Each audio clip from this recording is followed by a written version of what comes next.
சமூகத்தையே சாவடிக்கிறதுக்கு என்ன செய்யலாம்? ஒரு புக் எழுதி வச்சிடலாம். என்ன பண்ணலாம்? புத்தகங்களை படிக்கும்போது தான் நீங்கள் ரொம்ப கவனமாக இருக்கணும்.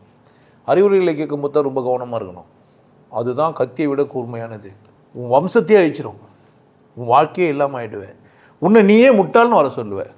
எவனோ ஒருத்தன் பறையன் நீன்னு சொன்னால் ஒத்துக்குனுக்குறானுங்களே எவனோ தப்பு இல்லையா? செருப்படாதுன்னு ஒருத்தன் சொல்லி நீங்களாம் பறையன், நீங்களாம் நாங்கள்லாம் பறையன்னா எனக்கு பிறந்ததும் பறையன் அப்படி தானே?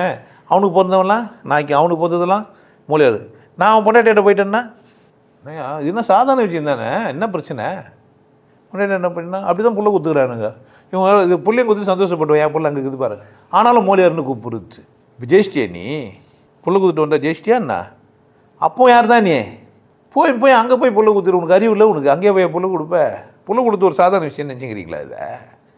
கண்டவங்களுக்கு புள்ள கொடுக்கலாமா? தப்பு இல்லையா இது? தரலாமா? வேல்யூ இல்லாமல் ஒரு பொருளை கொடுக்கலாமா? நீ தான் நினச்சிக்கிறீங்க சில விஷயத்தெல்லாம் சாதாரணமாக்கி வச்சுக்கிங்க. சாதாரணமாக அது செய்யலாமா அந்த மாதிரி குற்றத்தை? உனக்கு சொல்லிட்டாங்க ஒரு பொம்பளைன்னா அவங்க போகிறது அப்படிலான்றது. கண்ட ஆம்பளைக்கிட்ட கண்ட பொம்பளைக்கிட்ட போகலாமா?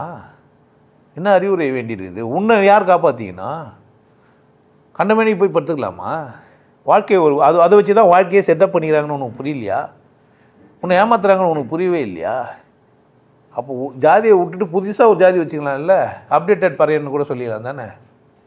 நியூ வெர்ஷன் 2 சொல்லலாமா இல்லையா? சொல்லலாமா இல்லையா? அப்டேட்டட் நாய்க்கர் சொல்லிடலாமா இல்லையா? புது ஜாதியை நீ உருவாக்கக்கூடாதா? புக்கில் பற்றின்னு பேசிக்கிறீங்க.